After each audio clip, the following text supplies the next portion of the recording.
Hello et bienvenue à ce nouveau numéro de la Minute Arthur. Aujourd'hui, nous parlons de la lâcheté.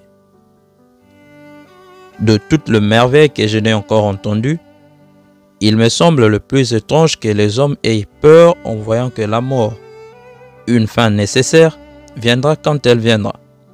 William Shakespeare.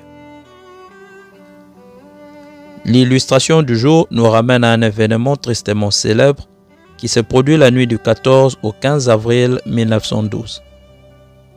Le RMC Titanic, un grand navire qui effectuait son voyage inaugural entre Southampton en Angleterre et New York aux États-Unis, a heurté un iceberg le 14 avril à 23h40. Le navire a coulé en moins de 3 heures, faisant approximativement 1500 morts. Ce qui nous intéresse sur ces récits, c'est le comportement de M. Joseph Bruce Ismay, qui était le PDG de la compagnie White Star Line, la compagnie propriétaire du navire Titanic. Au moment de l'accident, Joseph Bruce était à bord du Titanic, mais c'est son comportement de lâche qui a marqué les esprits.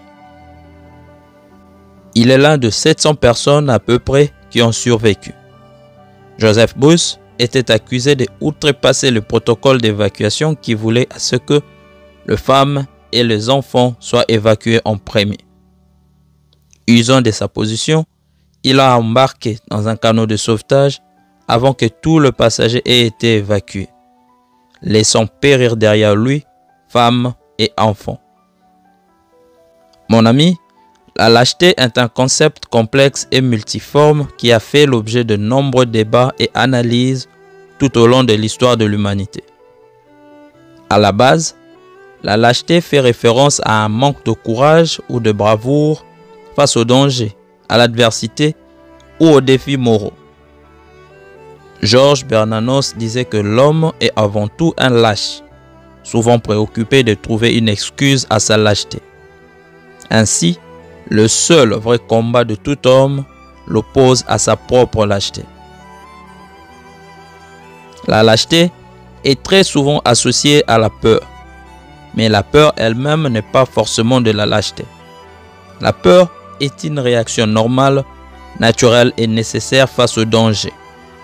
Ce n'est que quand la peur devient écrasante ou paralysante et empêche une personne d'agir en accord avec ses valeurs, ses objectifs ou ses responsabilités, qu'elle se transforme en lâcheté. L'attitude de Joseph Bruce après le naufrage du Titanic avait suscité de vives critiques à son égard. Beaucoup n'ont jamais pardonné sa façon de faire, ce qui lui a conduit à quitter son poste de PDG et à vivre le restant de sa vie en dehors de projecteurs, lui qui était promu à un bel avenir. Le courage n'est souvent dû qu'à l'inconscience, alors que la lâcheté s'appuie toujours sur des solides informations. Au combat, tout le monde a peur. La seule différence est dans la direction qu'on prend pour courir. Car si la force est contagieuse, la lâcheté ne l'est pas moins. Thank you.